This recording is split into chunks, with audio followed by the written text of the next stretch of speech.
எங்க வீட்டுல இருக்க பவானியுமே ஒரு பயங்கரமான முடிவு எடுக்கிறாங்க. உண்மையை சொல்ல போனா இந்த பக்கம் வந்து சுந்தர் கூட சேர்ந்து எனக்கு வாழ விருப்பம் இல்ல, இந்த மாதிரி ஃபோர்ஜரி பண்றா கூட வாழ்றதுக்கு நான் வாழ வேட்டியாவே இருந்துவேன் அப்படின்ற மாதிரி எங்க பொண்ணு கிட்ட பேசிட்டு இருக்காங்க. அது மட்டும் இல்லாம நான் சுந்தர டைவர்ஸ் பண்ண போறேன் அப்படின்ற ஒரு பயங்கரமான முடிவையும் எடுக்கிறாங்க. இதை கேட்ட பொண்ணியுமே அக்கா நீங்க ரொம்பவே அவசரப்படுறீங்கன்னு நினைக்கிறேன், கொஞ்சம் யோசிச்சு அப்படின்னு சொல்லி பேச வர்றதுக்குள்ளேயே இந்த பக்கம் பவானி இங்க பாரு பொண்ணி, இந்த விஷயத்துல நான் ரொம்பவே யோசிச்சிருக்கேன், ரொம்பவே யோசிச்சு எனக்கும் என் பொண்ணுக்கும் எது சரின்னு படுதோ அந்த விஷயத்தை தான் நான் செஞ்சிருக்கேன் அப்படின்ற மாதிரி இங்க பவானி சொல்றாங்க. அதே நேரம் பொண்ணியால இந்த விஷயத்தை எதிர்த்து பேசவே முடியல. சொல்லப்போனா பவானியை ரொம்ப ஹர்ட் ஆயிருக்காங்க அப்படிங்கிற விஷயத்த எங்க பொண்ணியுமே புரிஞ்சுக்கிறாங்க. அதுக்கேற்ற மாதிரி பவானியுமே டேரக்டா கீழே வராங்க. வந்தது மட்டும் இல்லாம அங்க இருக்க எல்லாருக்கிட்டையுமே இந்த மாதிரி நான் சுந்தர டைவர்ஸ் பண்ண போறேன், இனிமேல் என்னோட லைஃப்ல சுந்தர் இருக்கக்கூடாது அப்படின்ற மாதிரி எல்லாருக்கிட்டையும் சொல்லிட்டு இருக்காங்க. அப்ப கரெக்டா இதை பாத்துட்டு இருக்கிற ஜெயாவுமே இங்க பாரு பவானி, நீ அவசரப்படுறேன்னு நினைக்கிறேன், ரொம்ப அவசரப்படாத, கொஞ்சம் பொறுமையாரு, இதா இருந்தாலும் யோசிச்சுதான் முடிவு எடுக்கணும் அப்படின்ற மாதிரி இந்த பக்கம் அவங்களும் இங்க பவானிக்கு ஆறுதல் சொல்லிட்டு இருக்காங்க. ஆனா இதை கேட்ட பவானியுமே வாய்ப்பே கிடையாது, இனிமேல் என் லைஃப்ல சுந்தர் இருக்கக்கூடாதுமா, அந்த மாதிரி ஒரு கேடு கட்டம் கூட என்னால வாழ முடியாது அப்படின்னு சொல்லி அவங்களுமே ரொம்பவே வந்து ஆக்ரோஷமா பேசிட்டு இருக்காங்க. இப்படி இவங்க எல்லாம் பேசிட்டு இருக்கும் போது இங்க எப்பவும் போல ஒரு பயங்கரமான பிளான போட்டு இங்க தாசும் ஸ்வேதாவும் கரெக்டா வந்து இங்க ஜெயாவோட வீட்டுக்குள்ள வந்துட்டு இருக்காங்க. உண்மையை சொல்லப்போனா இனிமேல் சுந்தர் கிட்ட இருந்து பணம் கிடைக்காது அப்படிங்கிற விஷயத்த சுந்தர் மூலமா தெரிஞ்சுக்கிட்டதுனால அடுத்த கட்ட நடவடிக்கையா நம்ம டைரக்டா போயிட்டு இவங்களோட குடும்ப மானத்தை வச்சு நம்ம விளையாடுவோம், அதனால இவங்க கிட்ட இருந்து நமக்கு நிறைய பணம் கிடைக்க வாய்ப்பு இருக்கு அப்படின்னு சொல்லிட்டு இங்க தாசுமே ஸ்வேதாவை எப்பவும் போல பழைய நாடகப்படி அவங்களோட தங்கச்சியா ஒரு ஆக்டிங் போட்டு அவங்களுமே உள்ள கூட்டிட்டு வந்துட்டு இருக்காங்க. இந்த பக்கம் வந்து தாசையும் ஸ்வேதாவையும் பார்த்த பொண்ணி பயங்கரமா ஷாக் ஆயிட்டு இருக்காங்க. அதே நேரம் உள்ள வந்த தாசுமே முதல்ல எங்க உங்க மாப்பிள்ள அவனை வெளியில கூப்பிடுங்க, முதல்ல அவங்க கிட்ட நாக்கப்படுற மாதிரி 4 கேள்வி கேட்கணும் அப்படின்ற மாதிரி இங்க தாசுமே சத்தம் போட ஆரம்பிக்கிறாங்க.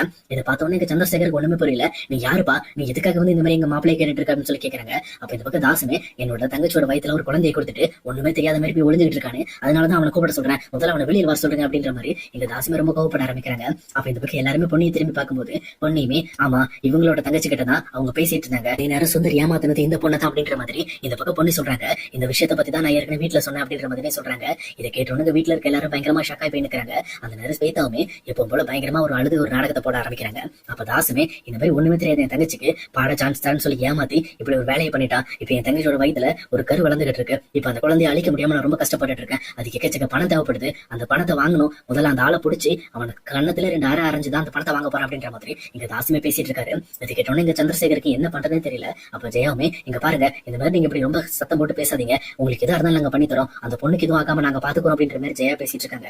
அதே நேரத்துல இன்னொரு பக்கம் இங்க சந்திரசேகருமே இங்க பாரு தம்பி, அந்த பொண்ணோட கர்ப்பத்தை கலைக்க வேண்டியது எங்களோட கடமை, அதுக்கு எவ்வளவு செலவானாலும் நாங்க பணம் தரோம், இந்த மாதிரி வந்து நீங்க போலீஸ் வெளியில போயிடாதீங்க, எங்களோட குடும்ப மானமே போயிடும், உங்களுக்கு எவ்வளவு செலவாகும்னு சொல்லுங்க, அந்த பணத்தை நாங்க தரோம் அப்படின்ற மாதிரி இவங்க எல்லாமே பேசிக்கிட்டு இருக்காங்க.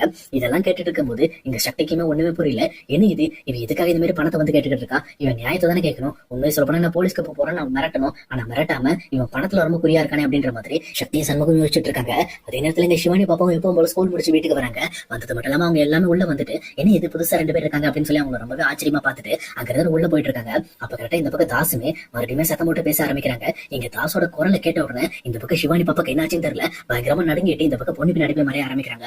உடனே இங்க பொண்ணுமே என்னாச்சுமா ஏன் பயப்படுற அப்படின்னு சொல்லி கேட்கிறப்போ இல்ல இந்த மாதிரி இந்த அங்கிளோட குரல் மாதிரி தான் இருந்துச்சு, சொல்லப்போனா இதே குரல் தான் என்ன கடத்திட்டு போனவங்க கிட்ட பேசினாங்க, எனக்கு அதான் பயமா இருக்கு, என்ன எப்படியாவது காப்பாத்துங்க அப்படின்ற மாதிரி சிவானி பாப்பா ஆள ஆரம்பிக்கிறாங்க. இதை பார்த்த பொண்ணுக்கு ஒண்ணுமே புரியல, ஒருவேளை இவரா இருக்குமோ அப்படின்னு சொல்லி யோசிச்சுட்டு இருக்காங்க. தாசுமே இந்த விஷயத்த தெளிவா கவனிக்கிறாரு. கவனிச்சோன்னா கண்டிப்பா இந்த பொண்ணு விஷயத்துல மாட்டிக்கூடாது, நம்ம இப்போதைக்குங்கிறது கிளம்பணும் அப்படிங்கிறதுக்காக எங்க பாருங்க நீங்க என்ன எதுன்னு பேசி முடிவு பண்ணி வைங்க, எனக்கு எவ்வளவு பணம் வேணும் அப்படிங்கறத நான் வந்து நாளைக்கு சொல்றேன் அப்படின்ற மாதிரி இந்த பக்கம் அந்த சந்திரசேகர்ட்ட பேசிட்டு அங்க இருந்து எஸ்ஸாக ட்ரை பண்றாங்க. ஆனா இதை தெளிவா கவனிச்ச சக்தியுமே முதல்ல நில்லு, உன் பேர் என்ன அப்படின்ற மாதிரி இந்த பக்கம் தாஸ் கிட்ட கேட்கறாங்க. அப்ப தாஸ்மி என் பேர் தான் தாஸ் அப்படின்னு சொல்றாங்க. இதை கேட்டோன்னு இந்த பக்கம் சக்திக்கு முடிவாயிடுது, கண்டிப்பா இவன் தான் சிவானி பாப்பாவை கடத்துறது. அது மட்டும் இல்லாம இந்த பக்கம் ஏற்கனவே சுந்தர் வந்து நிறைய பணத்தை நம்ம ஆபீஸ்ல இருந்து தூக்கிருக்காரு, அப்ப இவர் திருடின பணம் எல்லாமே இங்க இவன்டா தான் போயிருக்கு, அப்ப இவன் தான் சுந்தர மிரட்டி பணம் வாங்கிட்டு இருந்திருக்கான், அப்ப இவன் ஒரு ஏமாத்துக்காரன் அப்படிங்கறத புரிஞ்சுக்கிறாங்க. அதுக்கப்புறம் சக்தி சண்முகம் சேர்ந்துட்டு இந்த பக்கம் தாஸ் பக்கத்துல போயிட்டு இங்க பாரு தாஸ், நீ என்னென்ன வேலை பண்ணங்கிறது எங்களுக்கு நல்லா தெரியும், என்கிட்ட இந்த மாதிரி எல்லாம் நாடகம் போடாது அப்படின்னு சொல்லி சொல்றாங்க. ஆனா தாசுமே இந்த பக்கம் இந்த விஷயம் தெரியாதுங்கிற மாதிரி ரொம்பவே வளர ஆரம்பிக்கிறாரு. இங்க பாருங்க உங்க சின்ன பொண்ணு கடத்தினதுக்கு எனக்கு எந்த சம்பந்தமும் கிடையாது, இந்த மாதிரி வந்து உங்க மாப்பிள்ள தான் என்னோட தங்கச்சி எடுத்துட்டாப்ல அப்படின்ற மாதிரி மறுபடியுமே பழைய விஷயத்தை பத்தி பேச ஆரம்பிக்கிறாங்க. ஆனா இதை தெளிவா கவனிச்ச சக்தியுமே ஆமா எங்களோட வீட்டுல குழந்தை கடத்தினதை பத்தி நான் உன்கிட்ட பேசவே இல்லையே, உனக்கு எப்படி அந்த விஷயம் தெரியும் அப்படின்ற மாதிரி இங்க தாஸ் கிட்ட கேட்கறாங்க. தாசிமா ஐயோ போச்சுரா நம்ம மாட்டிக்கிட்டோம் அப்படின்னு சொல்லிட்டு ஓடி ஸ்வேதா அப்படின்னு சொல்லி சொல்றாங்க. இந்த பக்கம் ஸ்வேதாவுமே தாஸ் வந்தாங்களா வரலையான்னு கூட திரும்பி பார்க்காம சும்மா அடின்னு அடிச்சு ஓடிக்கிட்டு இருக்காங்க. ஆனா இன்னொரு பக்கம் இந்த தாசுமே வீட்டை விட்டு வெளியில போறதுக்குள்ள சண்முகமும் சக்தியும் சேர்ந்து தாசை பிடிச்சிடறாங்க. பிடிச்சது மட்டும் இல்லாம இருடா இன்னைக்கு போலீஸ் வரட்டு, உன்னை தட்டுல இனிமேல் எந்த குழந்தை மேல நீ கை வைக்க மாட்டாடா அப்படின்ற மாதிரி ரொம்பவே கோவப்பட்டு இருக்காங்க. சொல்லப்போனா அவங்க போலீஸ்க்கு போன் பண்ணி இந்த பக்கம் தாசை பிடிச்சு கொடுக்கறதா தான் ஒரு பிளான் வச்சிருக்காங்க. இங்க தாஸ் மட்டும் சிக்கினாருன்னா கண்டிப்பா இங்க சுந்தரமே சிக்க வாய்ப்பு இருக்கு. அதனால என்னதான் நடக்க போகுது அப்படிங்கறத நம்ம இனி வரப்போற எபிசோட்ல கண்டிப்பா பார்க்கலாம் கைஸ்.